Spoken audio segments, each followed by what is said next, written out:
Merci à vous d'être là. Merci pour le temps de parole que vous me donnez. Et je dois dire que j'ai eu beaucoup de joie à travers tout ce que j'ai entendu et encore ce morceau de musique. Le Seigneur est bon. Je crois que je pourrais me définir comme une personne en devenir d'humanité, parce que je crois que c'est ce chemin-là que j'ai pris. Tout s'est passé le 16 octobre 2015. Il était environ 8h, 8h30, je franchissais une porte, je tirais une valise, j'étais avec mon épouse, c'était à la clinique Cécile. J'avais organisé pendant mon temps de vacances une intervention chirurgicale qui était fort simple. Il s'agissait de couper un morceau de sigmoïde par laparoscopie. On fait ça tranquillement pendant les vacances pour ne pas perdre de temps et ne pas bouleverser l'emploi du temps professionnel. En plus, j'imaginais qu'après quelques jours, je pouvais partir en vacances. Et ce fut un petit peu différent. La première intervention s'est bien passée et j'étais en chambre et tout allait bien. J'essayais de lire. J'avais pris avec moi un livre, celui de Lynn Payne, qui parle de la présence de Dieu. Et je crois que les choses n'arrivent jamais par hasard. Nos vies sont bouleversées par des événements. Et les choses s'inscrivent dans un continuum dans lequel on évolue. 2 jours après, j'ai eu un tout petit problème cardiaque. En fait, j'ai eu le cœur qui a fait une tachycardie, qui était un peu rebelle parce que malgré les médicaments qu'on m'a donnés, ça n'a pas cessé. Donc on a pris la décision en fait de m'opérer, de faire une ablation, une thermoablation, ce qui s'est très bien passé et c'est extraordinaire parce qu'avec le même séjour hospitalier, je faisais 2 choses. J'étais gagnant, j'étais content, je gagnais du temps.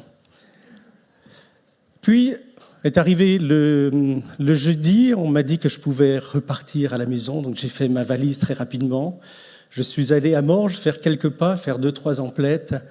Puis à la maison, j'ai pris une tasse de thé avec Fabienne, mon épouse. Tout se passait bien quand soudain, j'ai eu un problème et en fait, j'étais en train de faire une hémorragie. À ce moment-là, donc, je suis rentré dans la voiture très rapidement et puis nous sommes partis précipitamment à la clinique Cécile. Et puis, on m'a réopéré 3 heures de temps pour faire cesser une hémorragie qui était violente, dont on ne connaissait pas vraiment la cause, mais où il y avait quand même un médicament qu'on m'avait donné qui a facilité le problème. Tout s'est bien passé, je me suis réveillé, on m'a amené aux soins intensifs. Soins intensifs, j'ai passé la nuit là-bas et le matin, alors que j'étais en train de téléphoner avec Fabienne, subitement, j'ai mon abdomen qui a été déchiré par une douleur violente et j'ai eu extrêmement très mal.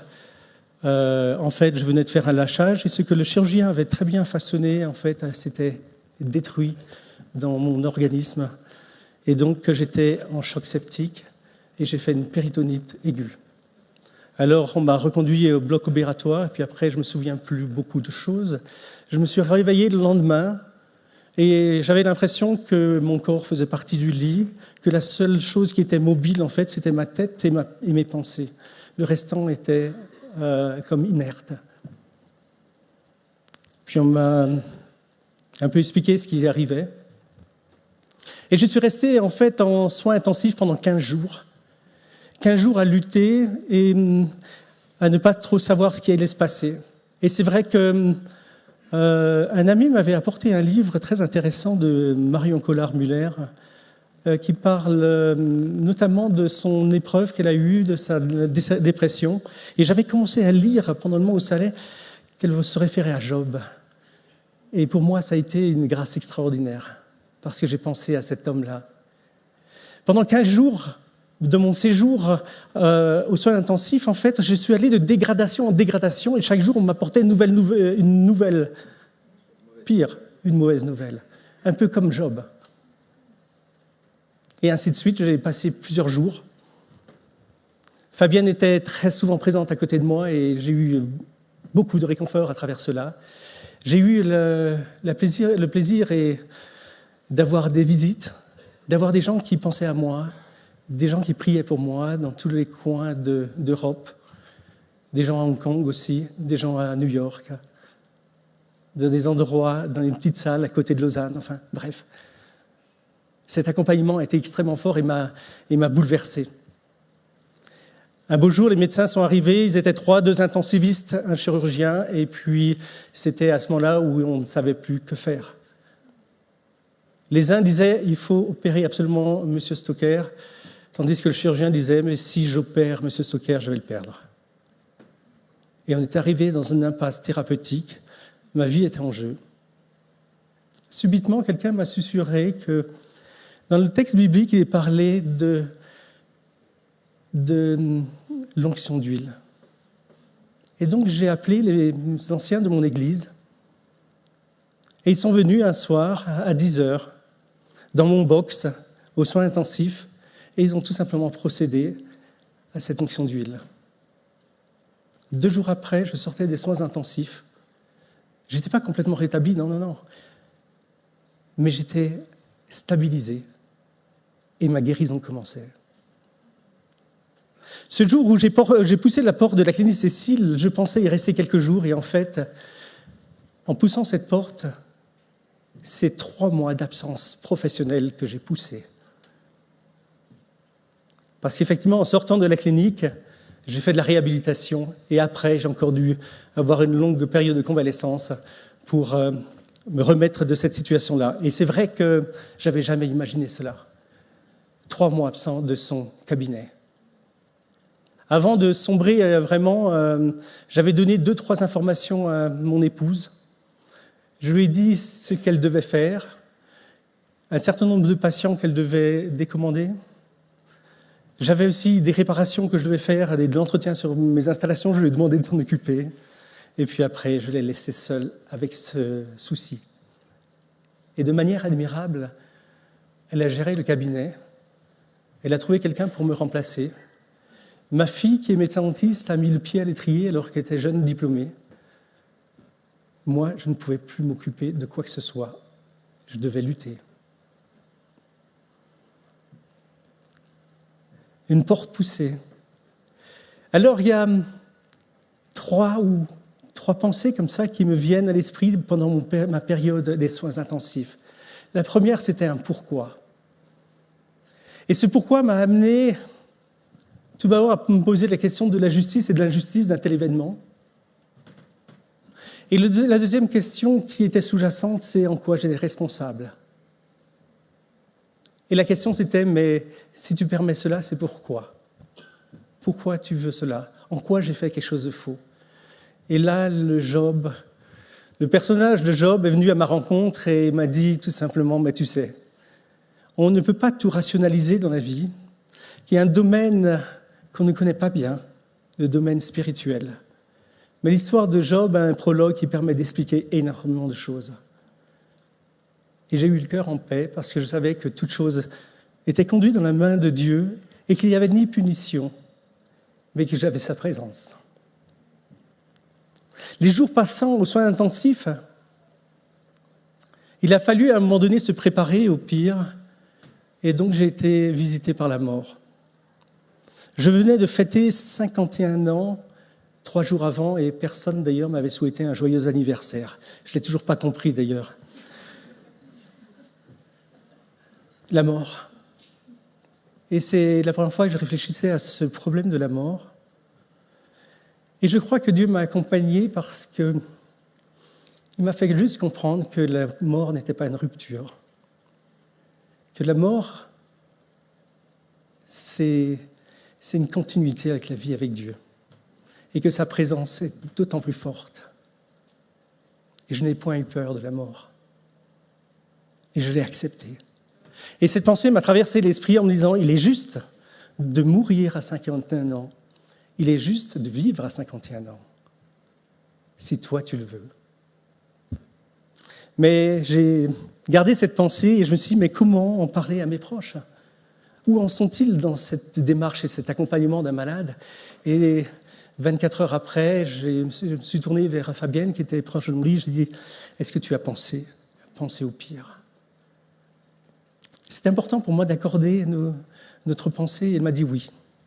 Puis après, j'ai pensé à mes enfants parce que le souci que j'avais, c'était effectivement de savoir comment on peut intégrer, en tant que jeune, dans sa foi, dans sa vie, la perte de son père.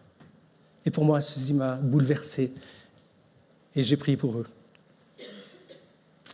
Vous savez ce que c'est un dentiste ?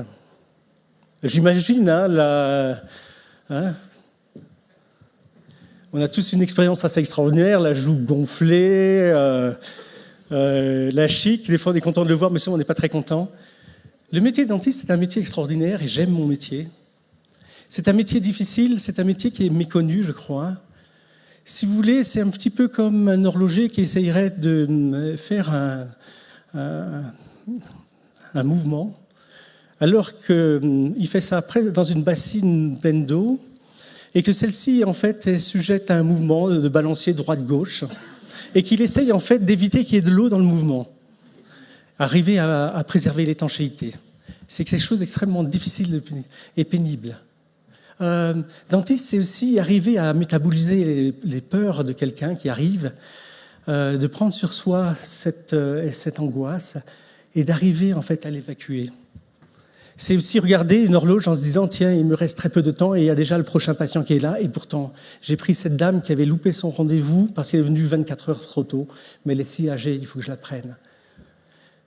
Dentiste, c'est dire à quelqu'un que ma foi, même s'il vous a prévenu, vous avez trouvé 4 caries et qu'il n'est vraiment pas content. Il vous a dit tout à l'heure, mais docteur, surtout, dites-moi que j'ai rien. Et puis c'est accompagner un patient dans sa maladie difficile et voir quels soins on peut lui prodiguer pour le porter.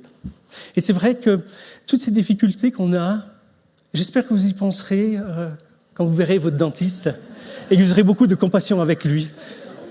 Surtout quand il vous donne sa note d'honoraire, où vous avez l'impression de lui dire « mais le dentiste, ça fait mal 2 fois ».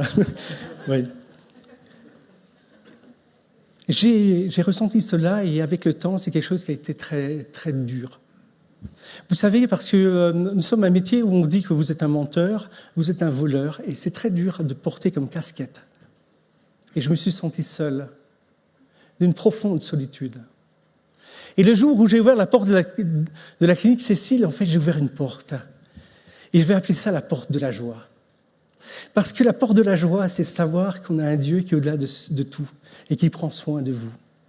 Aujourd'hui, j'aimerais vous dire, mais peut-être vous souffrez dans le cadre de votre métier, non pas parce que vous ne l'aimez pas, mais parce qu'il y a tellement de choses difficiles à porter et à gérer.